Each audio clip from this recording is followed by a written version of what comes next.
مارچ 1951 میں اس وقت کے ایرانی وزیر اعظم حاج علی رسمارا کا قتل ہوتا ہے۔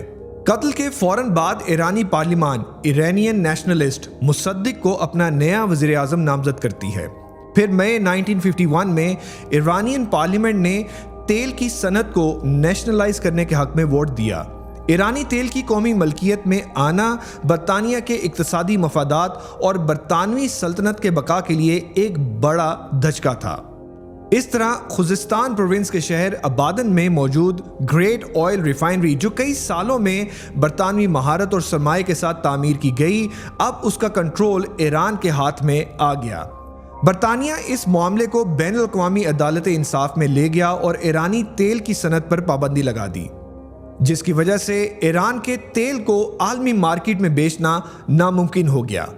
برطانیہ کو امید تھی کہ اقتصادی دباؤ مصدق کی مقبولیت کو کم کرے گا اور انہیں اقتدار سے ہٹانے پر مجبور کرے گا، لیکن مصدق نے غیر ملکی محاذ پر مضبوط موقف اپنایا۔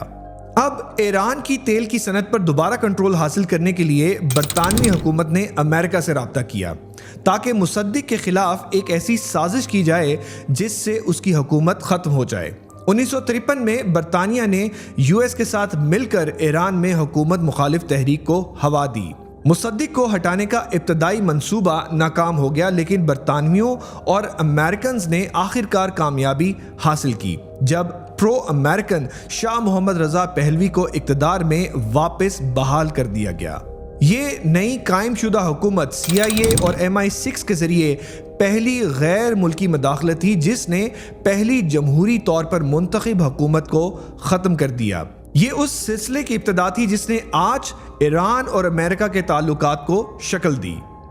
ایران کی فوجی عدالت میں جہاں مصدق کو غداری کے مقدمے میں پیش کیا گیا، 3 سال قید کی سزا دی گئی اور پھر ان کو ہاؤس اریسٹ رکھا گیا یہاں تک کہ ان کا انتقال ہو گیا۔ ان کے اہل خانہ کو مجبور کیا گیا کہ انہیں ان کے گھر کے احاطے میں دفن کیا جائے۔ مصدق کا تختہ الٹنا ایران کو آئینی بادشاہت سے شاہی آمریت میں بدلنے والا واقعہ بن گیا اور اس نے امریکی عوام کے خلاف عوامی مخالفت کی شروعات کی۔ سن 2000 میں سیکرٹری آف اسٹیٹ میڈیلین البرائٹ نے پہلی بار تسلیم کیا کہ امریکہ نے 1953 کے کو میں کردار ادا کیا، لیکن یہ کو ایران کی سیاسی ترقی کے لیے واضح طور پر ایک دھچکا تھا۔ اب یہ آسانی سے سمجھا جا سکتا ہے کہ کیوں بہت سے ایرانی آج بھی اپنے داخلی معاملات میں امریکہ کی مداخلت پر ناراض رہتے ہیں۔ 1953 کے کو کے بعد تیل دوبارہ برطانوی کنٹرول میں آ گیا اور امریکہ نے ایران کے شاہ کو بڑھتا ہوا سیاسی اور فوجی تعاون فراہم کیا۔ شاہ اور امریکہ کے اتحاد نے ایرانی سڑکوں پر بڑھتی ہوئی ناراضگی اور ظلم کے خلاف احتجاج کو نظر انداز کیا۔ 1979 میں شاہ اور امریکی پالیسیوں کے خلاف نفرت اپنے عروج پر پہنچی اور شاہ کا تختہ الٹ دیا گیا۔ مذہبی رہنما آیت اللہ خمینی، جنہوں نے شاہ کو ہٹانے میں اہم کردار ادا کیا، 15 سال جلا وطنی کے بعد وطن واپس آئے۔ ان کی واپسی نے ایران اور امریکہ کے درمیان 4 دہائیوں سے زائد کی دشمنی کی ابتدا کی۔ نومبر 1979 کو ایرانی انقلاب کے دوران ایک اسٹوڈنٹ گروپ نے تہران میں امریکی سفارت خانے پر دھاوا بول دیا۔ اس واقعے میں انہوں نے 66 افراد کو یرغمال بنا لیا، جن میں 50 سے زیادہ امریکی سفارتکار اور شہری شامل تھے۔ 444 دن تک ان تمام لوگوں کو ہاسٹیج رکھا گیا، یعنی 20 جنوری 1981 تک۔ اس واقعے نے ایران اور امریکہ کے تعلقات کو شدید نقصان پہنچایا۔ اپریل 1980 امریکن پریزیڈنٹ جمی کارٹر نے ایران کے ساتھ سفارتی تعلقات ختم کر دیے۔ ایرانی سفارتکاروں کو ملک سے نکالنے کا حکم دیا جاتا ہے اور امریکہ سے ایران کو زیادہ تر ایکسپورٹس پر پابندی عائد کر دی جاتی ہے۔ اس میں ایرانی شہریوں کے ویزے کالعدم کرنا اور ایرانین ایسٹس کو منجمد کرنا بھی شامل تھا۔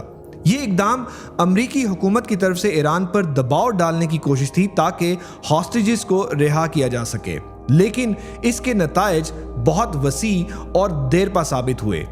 سفارتی تعلقات منقطع ہونے کے بعد امریکہ اور ایران کے درمیان کسی بھی سرکاری رابطے کی راہیں بند ہو گئیں، جس سے دونوں ممالک کے درمیان مذاکرات تقریباً ناممکن ہو گئے۔ سن 1988 ایران اور امریکہ کے تعلقات کے کشیدہ ماحول میں امریکی جنگی جہاز ایرانی مسافر طیارہ فلائٹ 655 کو عربین سی میں گولیاں مار کر تباہ کر دیتا ہے، جس سے تقریباً 290 افراد ہلاک ہو جاتے ہیں، جن میں خواتین اور بچے بھی شامل تھے۔ طیارہ بندر عباس سے دبئی جا رہا تھا اور اس کی پرواز کا راستہ اور اونچائی مکمل طور پر کمرشل فلائٹ کے مطابق تھی۔ سن 1992 میں امریکہ نے Iran Iraq arms non proliferation act منظور کیا، جس کے تحت ایسی اشیاء، ٹیکنالوجیز اور ساز و سامان پر پابندی عائد کی گئی جو ایران کو جوہری ہتھیاروں کے حصول میں مدد فراہم کر سکے۔ اس قانون کا مقصد ایران کی عسکری صلاحیتوں کو محدود کرنا اور خطے میں عدم استحکام کے امکانات کو کم کرنا تھا، اور یہ امریکہ کے ایران کے خلاف بڑھتے ہوئے اقتصادی اور فوجی دباؤ کا ایک اہم حصہ تھا۔ سن 2009 میں مغربی خفیہ اداروں، جن میں امریکہ، برطانیہ اور فرانس شامل تھے، ظاہر ہوا کہ ایران نے ایسی یورینیم افسردگی کی فیکٹری تعمیر کی ہے جو پہلے کسی کو نہیں بتائی گئی۔ یہ فیکٹری مقدس شہر قوم کے قریب پہاڑی کے اندر بنائی گئی تھی اور اسے اسلامی انقلابی گارڈز کے ایک اڈے سے منسلک کیا گیا تھا۔ بعد میں یہ سہولت فورڈو فیول انرچمنٹ پلانٹ کے نام سے جانی گئی۔ اس کے بعد ان دونوں ملکوں کے درمیان مسائل مزید بڑھتے گئے۔ سن 1984 سے امریکہ نے ایران کو دہشت گردی کے اسپانسر کے طور پر نامزد کیا ہے، اور اگرچہ مذاکرات اور کشیدگی میں کمی کے ادوار آئے، انتظامیہ میں تبدیلیاں اور ایران کی خطے میں پراکسی جنگوں نے دونوں ممالک کو دوبارہ تنازع میں ڈال دیا۔ تہران اور واشنگٹن کے درمیان کشیدگی اس وقت سے زیادہ بڑھ رہی ہے جب ٹرمپ انتظامیہ نے 2018 میں ایران کے جوہری معاہدے سے دستبرداری کا اعلان کیا۔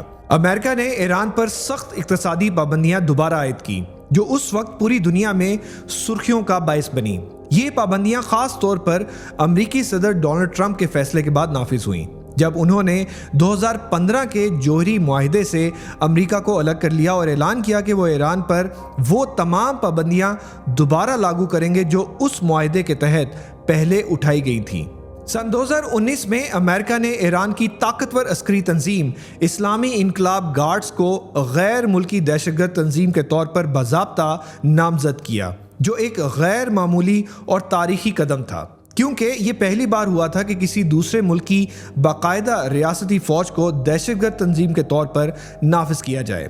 یہ اقدام دونوں ممالک کے درمیان کشیدگی کو مزید بڑھا گیا، اور ایران نے بدلے میں امریکی سینٹ کام اور امریکہ کو دہشت گرد ریاست قرار دے دیا۔ اس کے بعد مئی 2019 میں صدر ڈونلڈ ٹرمپ نے ایگزیکٹو آرڈر پر دستخط کیے، جس کے تحت پابندیوں کا دائرہ صرف تیل تک محدود نہیں رہا، بلکہ ایران کے لوہے، اسٹیل، ایلومینیم اور تانبے کے شعبوں پر بھی پابندیاں عائد کی گئیں، جس سے ایران پر اقتصادی دباؤ مزید بڑھ گیا۔ اس کا مطلب یہ تھا کہ مئی کے آغاز سے کوئی بھی ملک یا کمپنی جو ایرانی خام تیل خریدتی امریکی پابندیوں کا شکار ہو سکتی تھی۔ یہ مہم ایران کے جوہری پروگرام اور خطے میں اس کے اثر و رسوخ کو محدود کرنے کے لیے اقتصادی دباؤ ڈالنے کی کوشش تھی۔ ان اقتصادی پابندیوں کے بعد خطے میں کشیدگی مزید بڑھ گئی۔ تیل ٹینکروں پر کئی حملے رونما ہوئے، خاص طور پر خلیج عمان اور آبنائے ہرمز کے قریب، جسے امریکہ نے ایران کی طرف سے امریکی دباؤ اور پابندیوں کے جواب میں رد عمل قرار دیا۔ دونوں ممالک کے درمیان کشیدگی بڑھتی گئی۔ جنوری 2020 میں امریکہ نے قاسم سلیمانی، ایران کے سب سے معزز فوجی کمانڈر کو شہید کر دیا۔ سلیمانی ایران کی انقلابی گارڈز کی قدس فورس کے سربراہ تھے۔ دوستو، ان تمام واقعات کے بعد آپ ایک بات جان چکے ہوں گے، ایران اور امریکہ کے تعلقات کی تاریخ بہت پرانی ہے۔ وہ دشمنی، سیاست، اقتصادی دباؤ اور جنگ کے لمحے جو عالمی منظرنامے کو بدل چکے ہیں۔ صدیوں پر محیط یہ تعلقات محمد مصدق سے لے کر جدید پابندیوں اور پرشیا میں کشیدگی تک ہمیں یاد دلاتے ہیں کہ طاقت اور سیاست کے کھیل میں انسانی جانیں، قومی امن اور خطے کا مستقبل ہمیشہ خطرے میں رہتا ہے۔